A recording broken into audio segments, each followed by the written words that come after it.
오늘 우리가 읽은 시편 46편은 찬양 시에 속합니다. 그리고 표제에서도 알 수 있듯이 고라자손이 쓴 시입니다. 보수적인 많은 학자들은 시편 46편을 포함한 시편의 2권과 3권을 가장 영적으로 부흥하였고 개혁기였던 히스기야 왕 때 혹은 요시야 왕 때 쓰여진 시로 봅니다.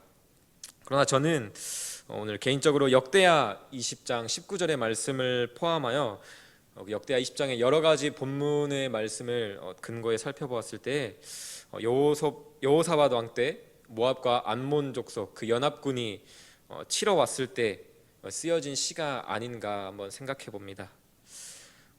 정확한 시대적 배경은 우리가 알 수 없지만 오늘 말씀을 통해 우리가 알 수 있는 분명한 것은 히스기야 왕 때나 요시야 왕 때나 여호사밧 왕 때나 동일한 문제가 있었다고 한다는 것입니다.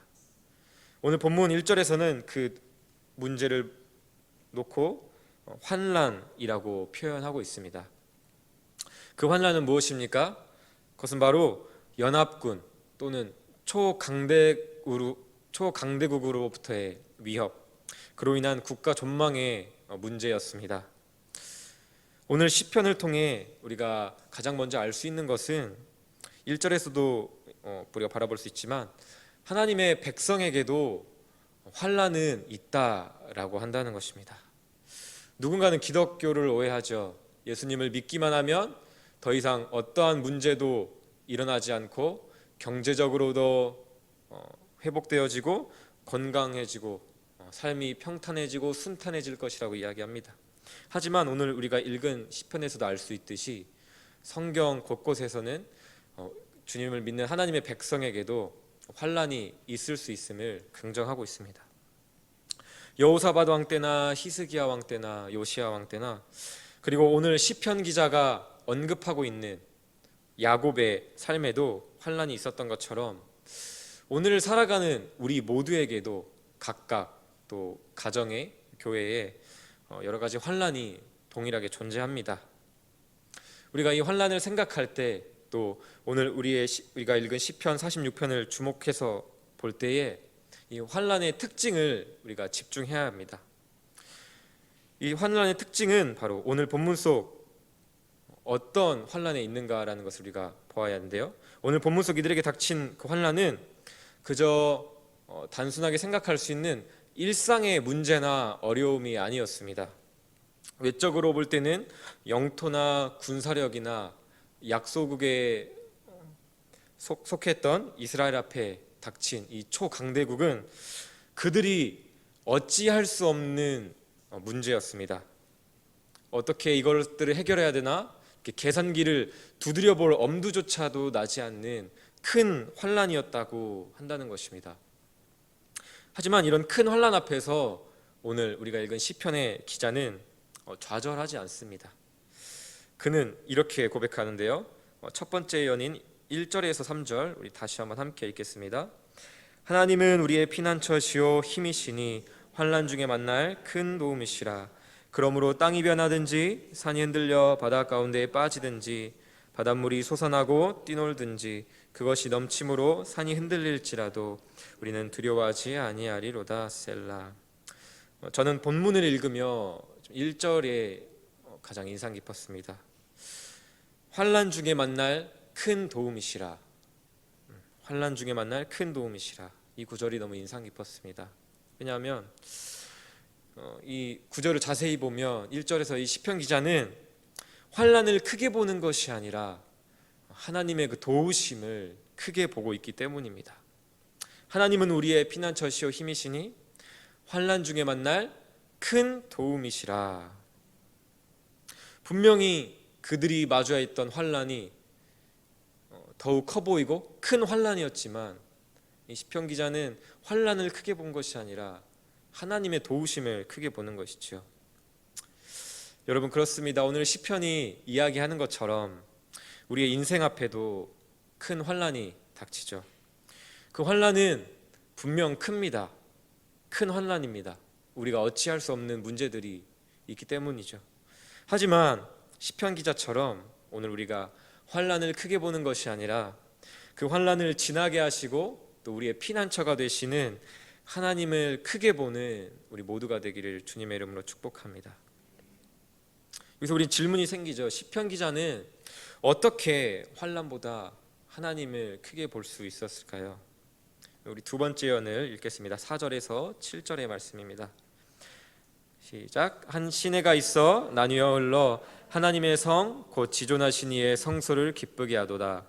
하나님이 그 성 중에 계시며 성이 흔들리지 아니할 것이라. 새벽에 하나님이 도우시리라. 문나라가 떠들며 왕국이 흔들렸더니 그가 소리를 내심에 땅이 녹았도다. 만군의 여호와께서 우리와 함께 하시니 야곱의 하나님은 우리의 피난처시로다. 셀라. 두 번째 예언을 살펴보면 시편 기자는 하나님의 성에 대해서 반복해서 언급하며 강조하고 있다는 것을 알 수 있습니다. 그 성은 바로 예루살렘이죠. 4절을 보면 하나님의 성에는 지존하신 이가 거하신다라고 말씀하고 있습니다. 또한 지존하신 이가 거하시며 예배를 받으시는 거룩한 처소가 있음을 이야기합니다. 이어지는 5절에서는 그 성에 하나님이 계시다는 것을 강조합니다. 나아가 하나님이 계시기 때문에 그 성이 결코 흔들리지 않을 것이라고 말씀합니다. 그리고 본문에서 직접적으로 언급하고 있지는 않지만 우리 모두가 알 수 있는 한 가지 사실은 이 성 안에 또 다른 존재가 있다라고 한다는 것입니다. 누구입니까? 그것은 바로 하나님의 백성들입니다.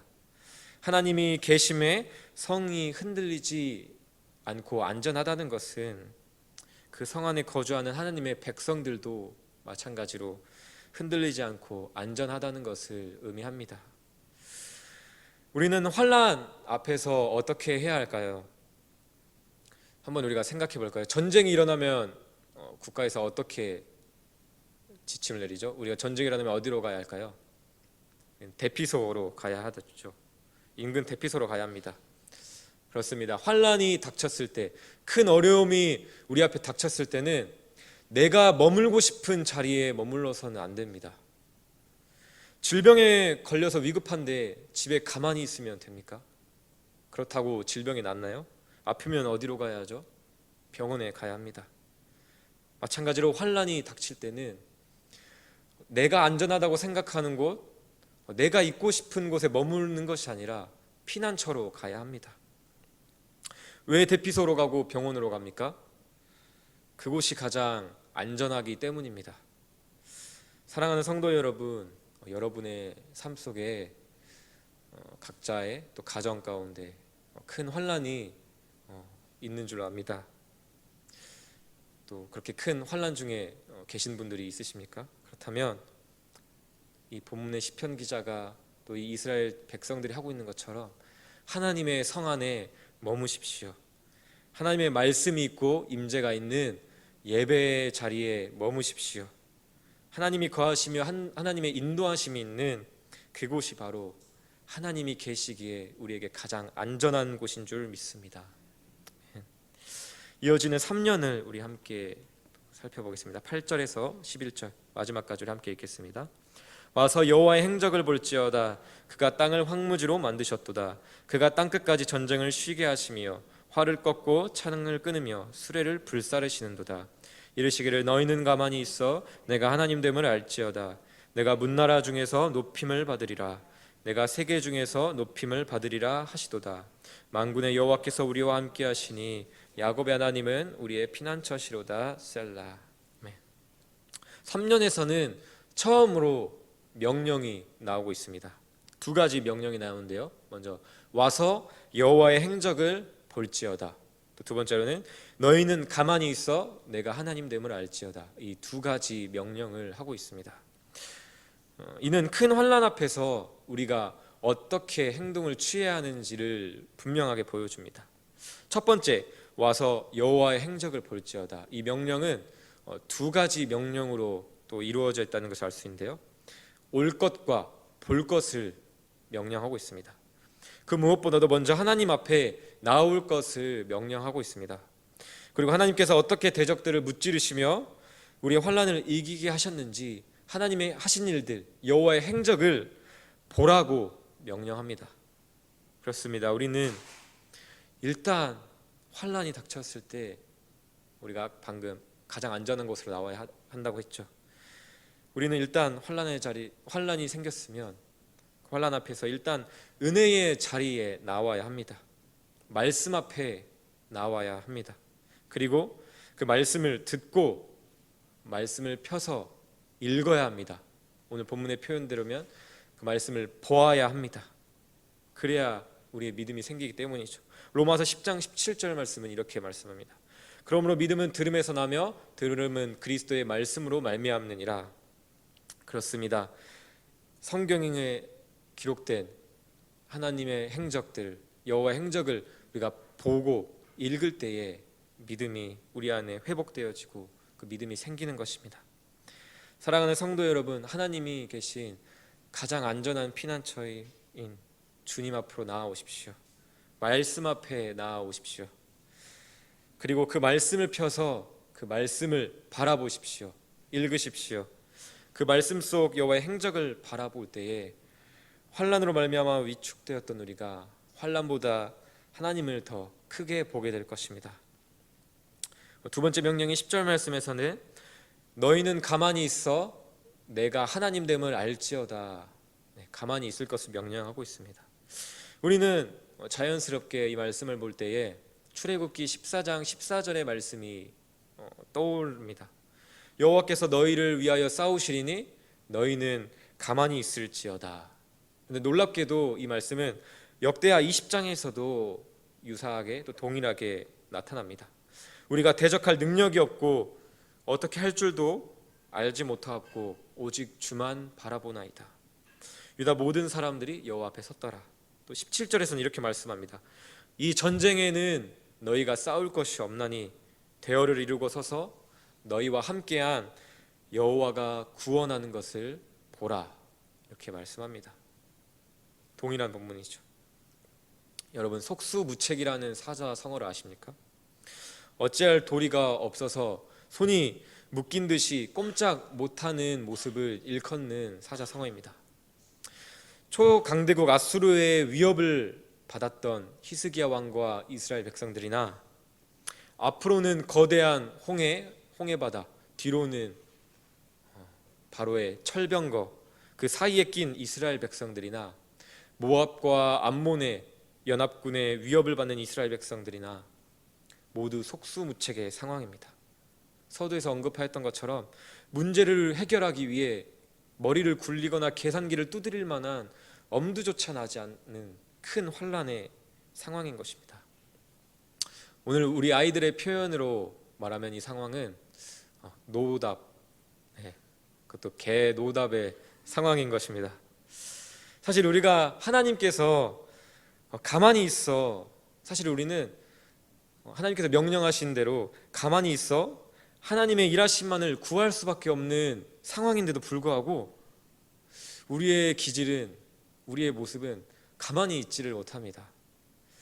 누가 봐도 답이 안 나오는데 그럼에도 불구하고 그 큰 환란을, 그 큰 문제를 끊임없이 내 방식으로, 내 힘으로 해결해 보려고 하는 모습들이 여전히 우리에게는 남아 있습니다. 그런 우리를 향해 오늘 말씀을 통해 우리에게 하나님께서 동일하게 말씀하십니다. 너희는 가만히 있어 내가 하나님 됨을 알지어다. 아무것도 할 수 없는 그 큰 환난 앞에서 내가 그 문제를 해결하려고 몸부림치는 것이 아니라 잠잠히 주님의 도우심을 구하며 주님의 일하심을 바라보는 우리 모두가 되기를 주님의 이름으로 축복합니다. 말씀을 맺고자 합니다. 오늘 이 시편 46편을 묵상하며 말씀을 준비하며 이런 생각들을 한번 해봤습니다.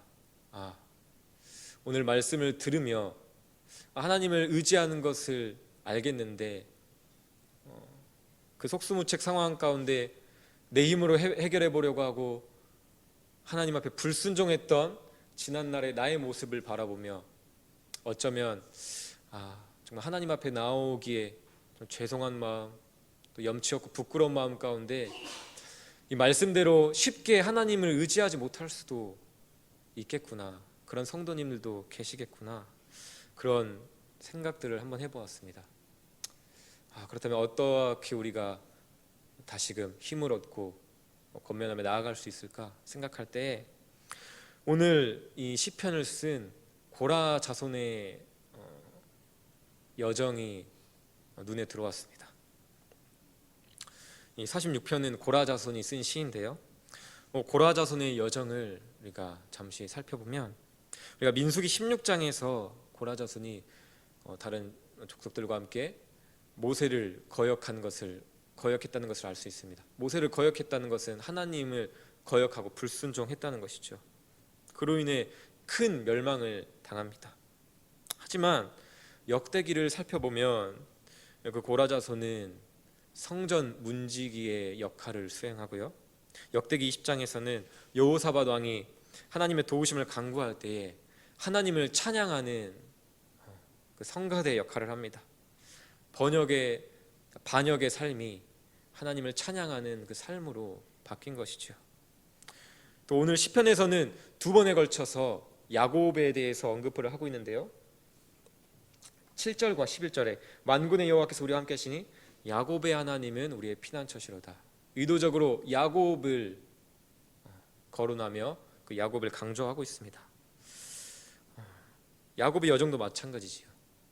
자기의 욕심대로 자기의 방식대로 그 하나님의 뜻을 이뤄보려고 하고 자신의 힘대로 그 큰 환난을 피해보려고 이렇게도 하고 저렇게도 해보았지만 그 야곱은 불순종했던 그 야곱은 결국 이스라엘의 큰 민족의 12지파의 아버지가 됩니다. 오늘 시편 기자처럼 큰 환난 앞에서 하나님의 도우심을 구해야 한다는 것을 우리가 알지만 지난 불순종의 삶으로 말미암아 하나님의 도우심을 구하기조차 부끄러운 마음들이 있다고 한다면 그렇게 낙심한 야곱에게 먼저 찾아오셔서 일어나 베델로 올라가라 말씀해 주셨던 그 하나님께서 동일하게 오늘 우리에게도 찾아오셔서 우리 그 마음 가운데 오늘 8절의 말씀처럼 내게 와서 나를 보라, 내가 너희에게 한 일들을 보라, 읽으라 라고 말씀하신다는 그 사실을 믿으며 담대하게 다시 한번 우리 그 말씀을 기억하며 이제라도 하나님 앞에 돌아와서 하나님을 의지하며 기도하는 이 아침이 되었으면 좋겠습니다. 함께 기도하겠습니다.